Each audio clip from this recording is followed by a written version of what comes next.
Hey everyone, Logan Hertz here with Hazeltine LLC. I have a couple of guests with me here today, and I'm very excited for our conversation today. We are introducing one of the a little bit off the beaten path carriers that I use, which is actually a fraternal organization, technically, not an insurance company, but you can do well structured whole life insurance policies and other things with them. And for that, I want to introduce my colleague, Peter Nelson, who's the one who got me appointed with this company. He's the one who helps me write business with this particular company. And I want to let him, as more of an expert than I am, introduce our other guest and the company and tell us a little about them and why you might want to do business with them. Peter, take it away. Logan, thank you very much. And we have here Matt Korienek from the Catholic Order of Foresters. Welcome, Matt. Yeah, welcome. No, thanks for having me, guys. I appreciate it. Yeah, Matt, if you wouldn't mind, why don't you just give me a little background on yourself, your job title, and some background on the Catholic Order of Foresters. We want to educate people on this, I consider to be one of the premier fraternal insurance companies. Yeah. Yeah.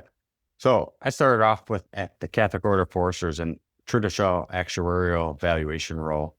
From there, moved into the product and pricing for our products. Now we do a lot of our profitability analysis, making sure our products are competitive and still profitable for us. I also work a lot with our agents, helping out the field, work a lot with our case design.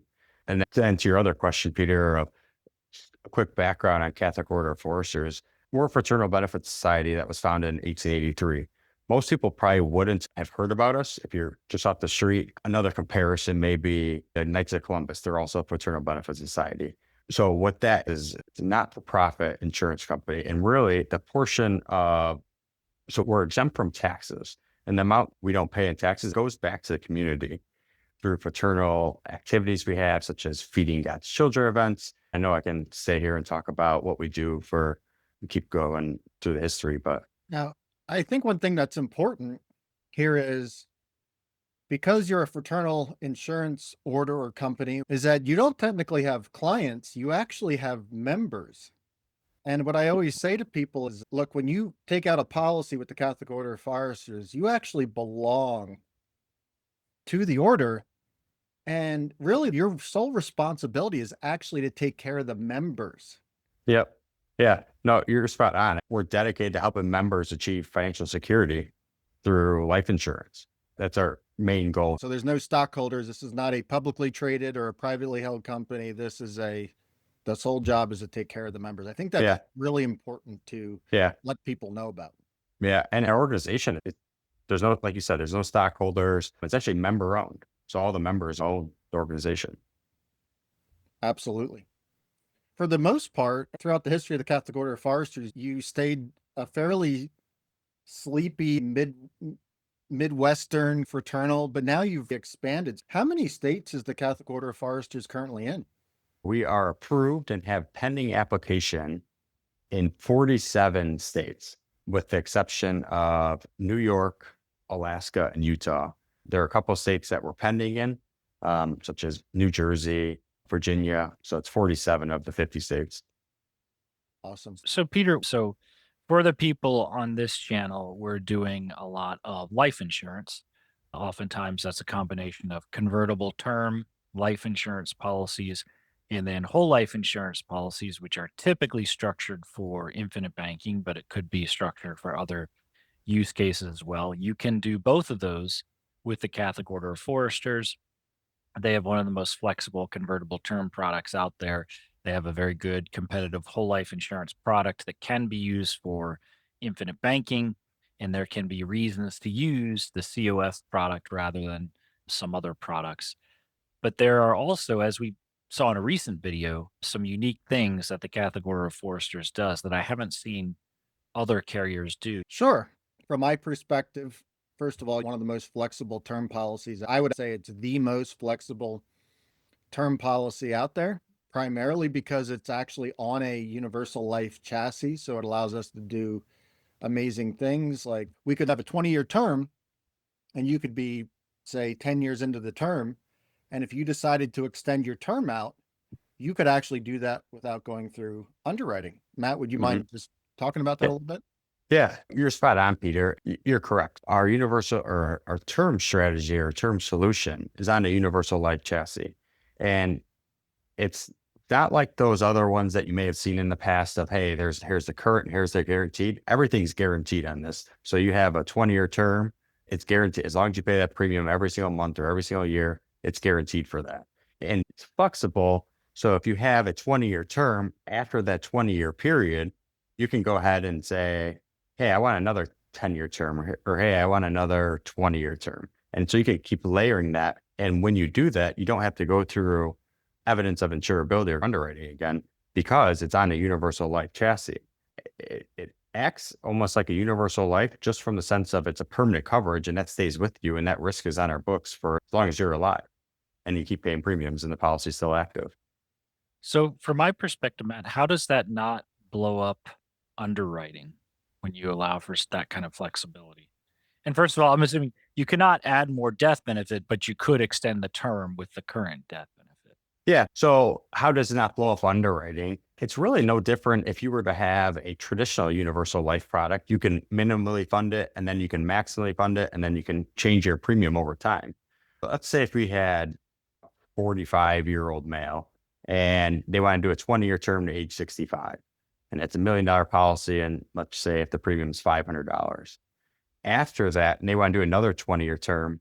Now that 20-year term at that point in time is going to be based on the cost of insurance rates, what's our issue age duration. So now it's assuming age 45, duration 20, which is the same thing. So now if you want to do a 20-year term, it's going to be based on age 65 for those 20 years. So it varies by age as you go on. So if Hmm. after the 20 years, you want to do another 20 years, it's going to be more expensive than the first 20 years. Yeah, yeah, Yeah. but that's good to know the flexibility because one of the questions I often get from my clients is when I show them a 10-year term policy, they say, "Whoa, what's happening to the premium in year 11?" And the response is, "Well, if we wanted to have term in force for more than 10 years, we would do a longer term. The plan is we're going to convert this, or maybe we only need 10 years. But with the Catholic Order of Foresters, we would have another option if insurability were an issue Yeah. at that point." And that's another point. If you have a traditional term product, a 10-year term in year 11, it's an ART premium. It's usually 5, 10x of what the normal premium is. For us, it's just the cost of insurance rates. And it's not going to be the same, but maybe it's 2x or 3x, and it's not nearly as significant of a jump. So if that's only in your budget of what you can afford, you can absolutely do that. And it's more realistic too. Yeah, and I think sometimes it can be a teaching point too, because what we're doing is we're showing our clients that over the long run, term is the most expensive form of life insurance because it gets more expensive every single year.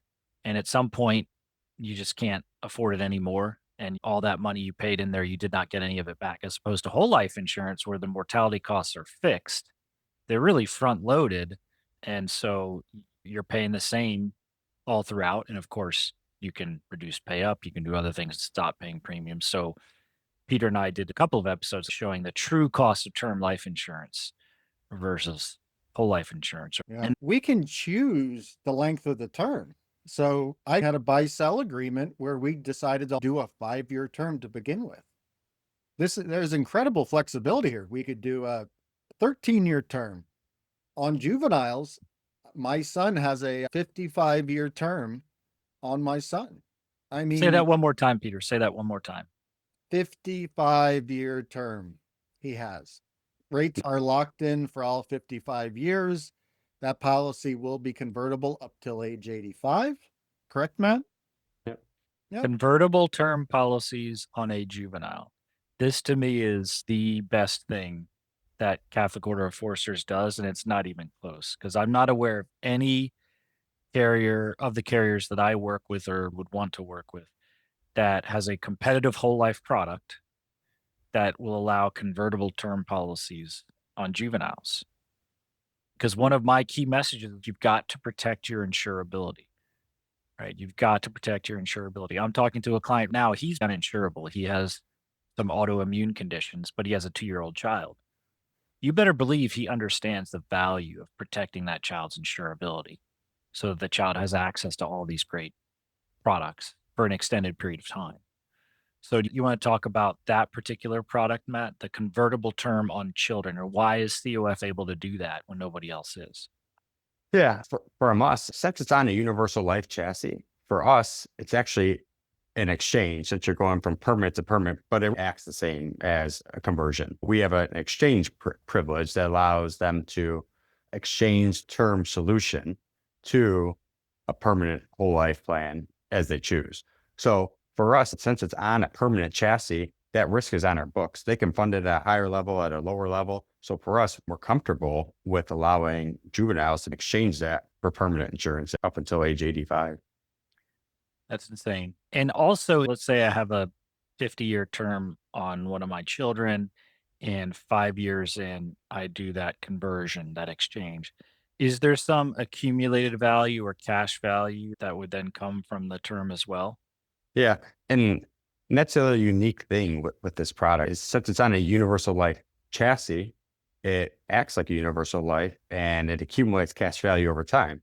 So if you had a 50-year term in the first 5 years, it's going to accumulate cash value and you're able to bring that cash value over when you exchange that to permanent insurance. Would it be the same if you just surrendered the term?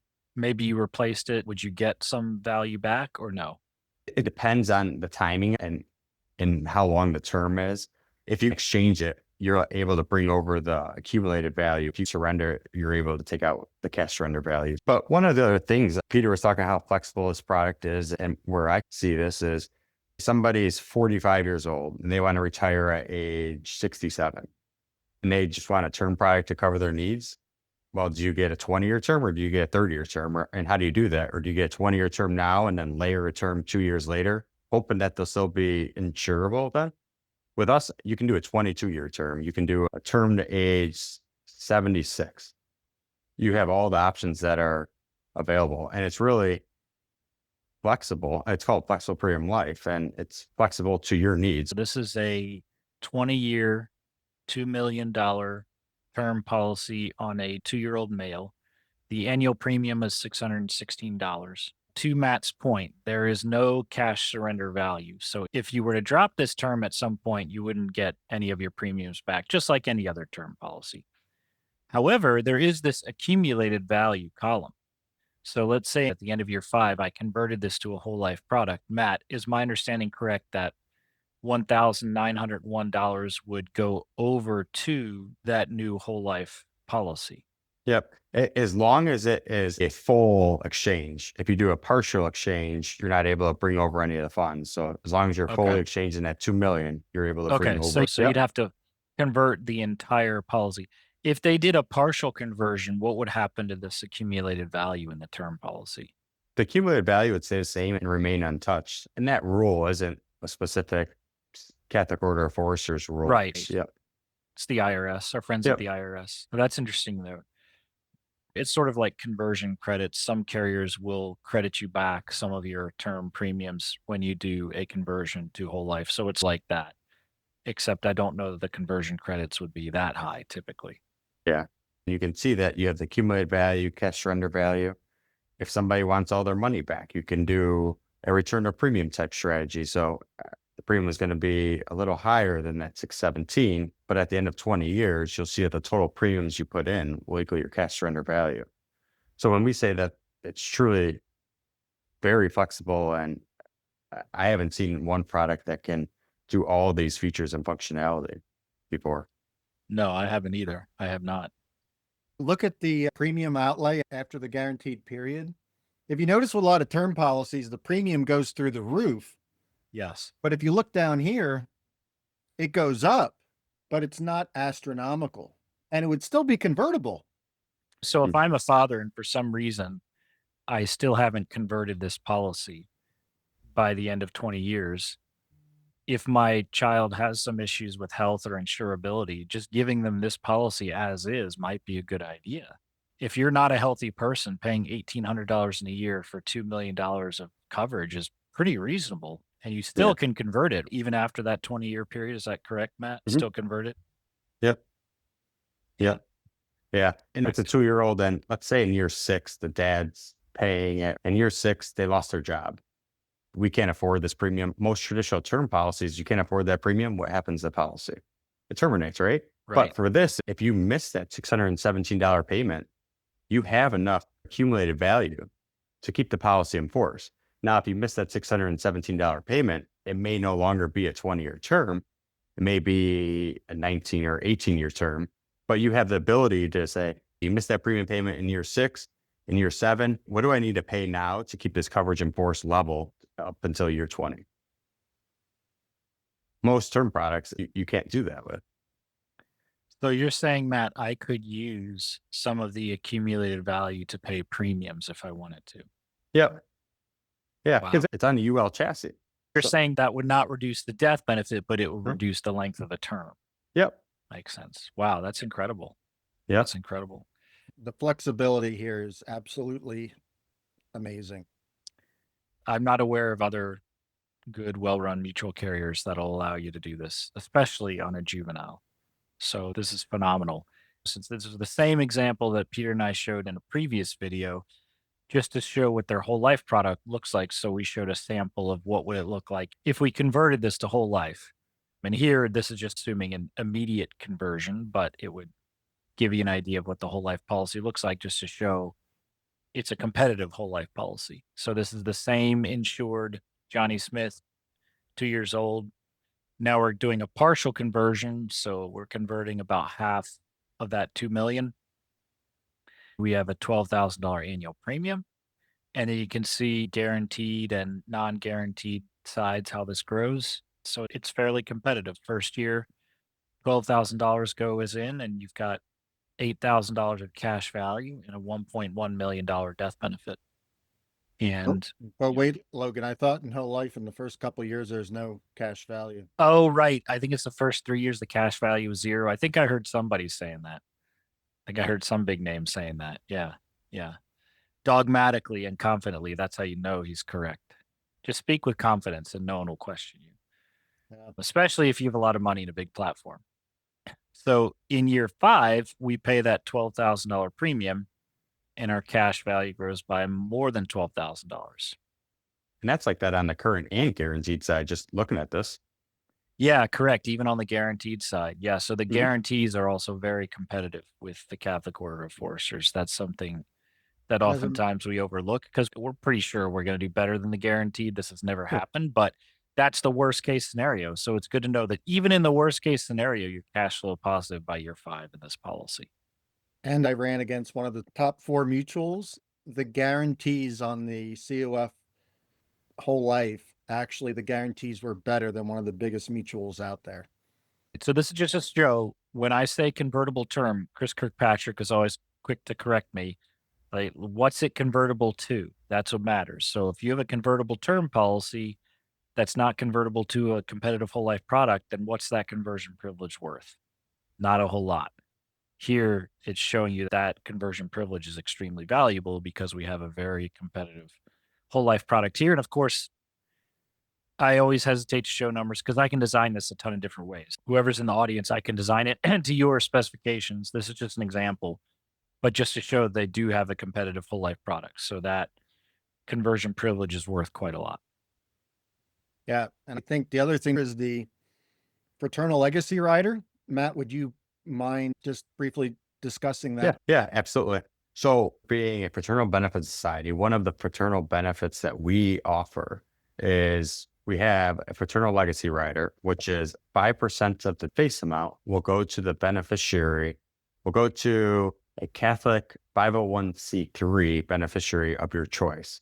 And the one thing I just want to clarify is sometimes it gets mistaken as if somebody has a $100,000 face amount or death benefit, $100,000 will still go to their beneficiaries who they decide, and 5,000 will go to their local parish or their kid's Catholic school. It's really up to them who they decide. We have a list of organizations who are eligible for this, but there's a lot of organizations who are eligible for this, and just something in addition that we offer. It's fully reserved for on our standpoint, and it's our full intention to pay these out. I think year to date, or not year to Over date. 110 million, right? Yep. So Yep. that needs to be said. There's over $110 million earmarked for Catholic charities across this country right now. And you're right. I have On my own COF policies, I have a local parish as that. I have a client, for example, that has the St. Joseph's Indian School in Chamberlain, South Dakota as their fraternal legacy rider. Yeah. Their spouse passes away or somebody close to them passes away. So they get the life insurance check.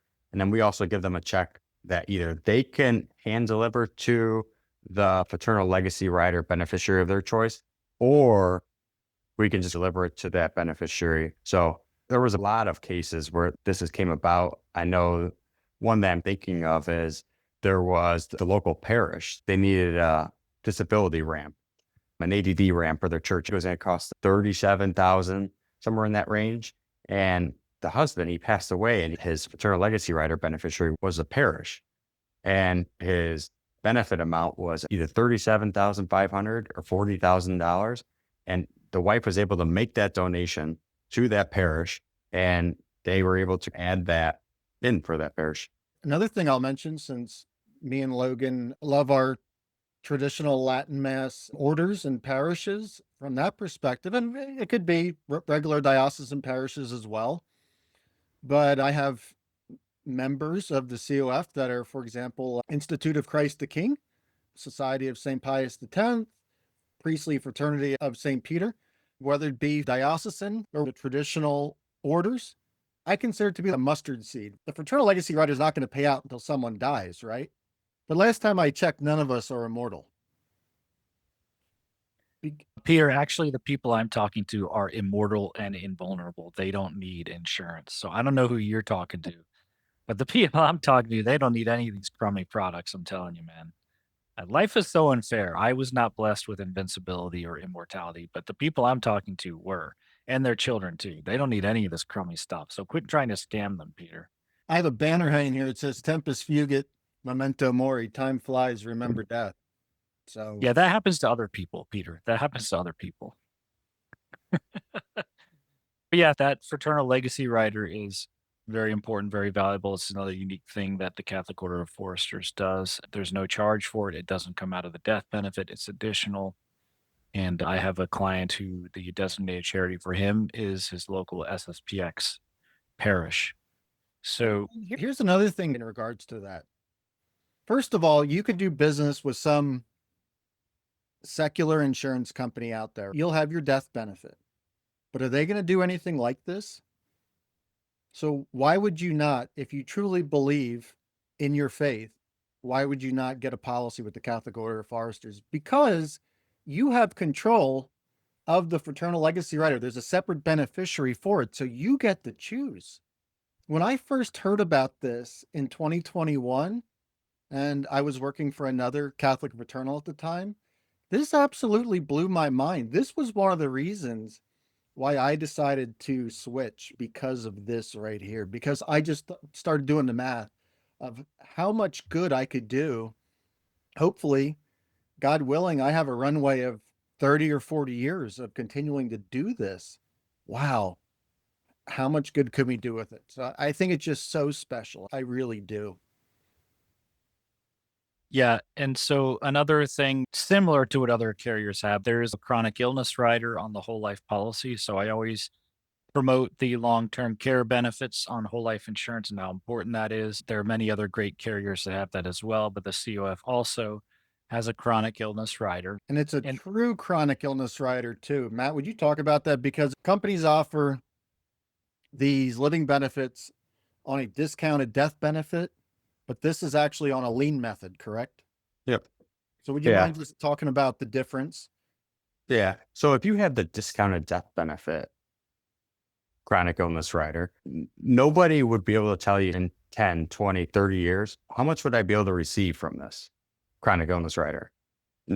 You wouldn't be able, if you told them, you would just be making up a number, because it's all based on their condition, how long you're going to live, what their assumptions are at the time. They can change their assumptions without having to get approval. Because they have to underwrite for mortality at time of claim with the discounted death benefit, correct? Yep. Yeah. So they underwrite it, and depending on their determination of the severity of the claim, can vary on how much that you're able to accelerate from your death benefit. Versus with our product, it's going to be 3% of the death benefit times the number of months remaining. So if you had a $100,000 policy, you'd be able to take $36,000 in year one, $36,000 in year two, and $28,000 in year three. Now, I'm excluding the paid up additions rider just for a simple example, but having the paid up additions rider and there grows that face amount over time, it's really like a built-in inflation rider. Right. Not only on the Genesis whole life, but it could also be offered on the single premium universal life product. Yep. And that's essentially like the same product, but it's a single premium, a one-time payment, and you can have access to those funds when needed. And I believe people just decided they had lazy money sitting around, maybe in Yeah. checking, savings, CDs, money markets, and Yep. wanted to do something else with it. And that's where that single premium life product really comes into play. Yeah. If somebody has money laying around, it comes down to three questions. Are you saving for a short-term or a long-term need? Do you currently use your interest income? And is it important for you to pass down money to your heirs? It really comes down to those three. And that single premium product can go up to age 85. 85. 85. Yep. So there's tons of Americans out there have money sitting in CDs, and this might be they can get a leveraged death benefit. Yeah. And also the underwriting is typically streamlined because you only underwrite off the net adjusted risk. Yep. Yeah. And that would just be the face amount less the premium. So $150,000 face amount, $100,000 premium should be underwriting based on $50,000.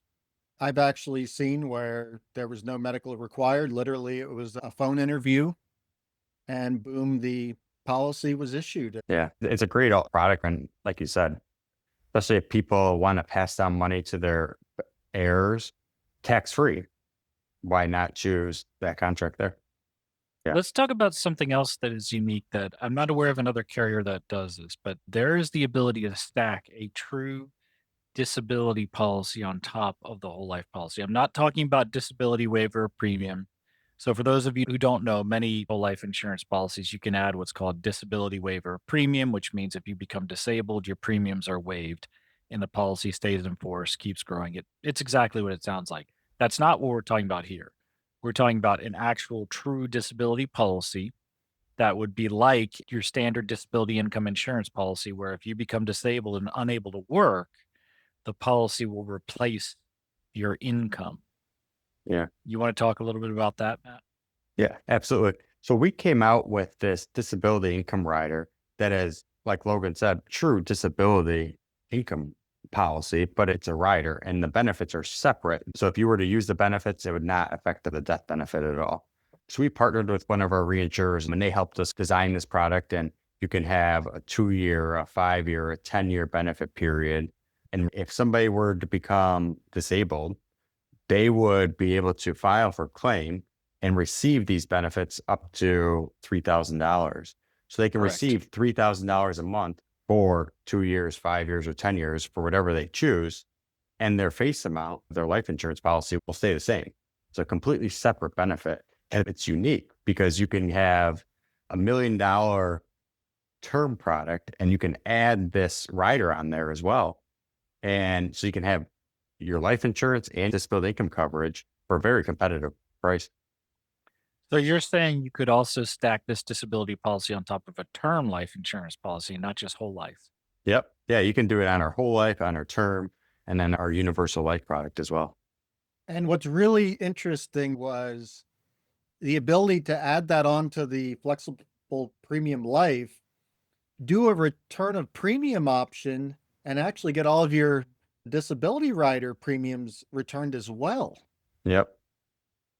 Yeah, that just goes into more of the flexibility of that product. If you add that rider on there, you can do a return of premium. That's going to return all the premiums associated with the base policy plus any riders as well. So, yeah, I haven't seen too many return of premium disability income policies recently.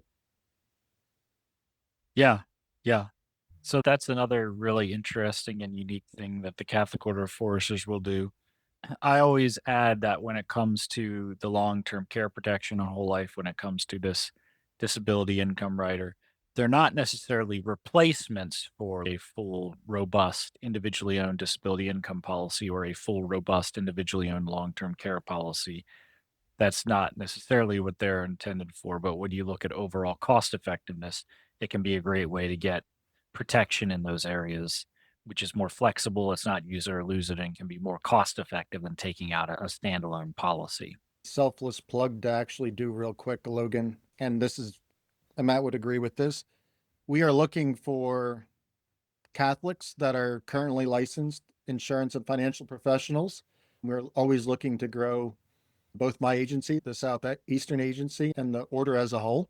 So if you're watching this video and you would like to offer these products, please reach out to me or Matt, and we can take you through that process of getting you contracted and training. I know several new agents coming on right now and really looking forward to growing the order. So I know this is more talking about the products, but I did want to mention we are actively looking for Catholic insurance and financial professionals. Yeah. Yeah. And like I said earlier, we're hopefully soon to be licensed in 47 of the 50 states. We have a lot of coverage throughout the USA. So, like Peter said, if you're looking to get into the profession, or if you're an experienced professional who's been there and wants to really more align their faith with their insurance, absolutely reach out to Peter or myself. We're more than happy to have a conversation and kind of walk you through that process. Matt, anything you want to say in closing about the COS? I feel like each and every day I learn something new on how flexible our products can be and different ways that they're being utilized. And talking with Peter and some of our other agents, just hearing ideas on how they're using them or how they're utilizing our products is so interesting and intriguing. And I always learn something new every day. So appreciate the work of all of our agents and advisors and what they do.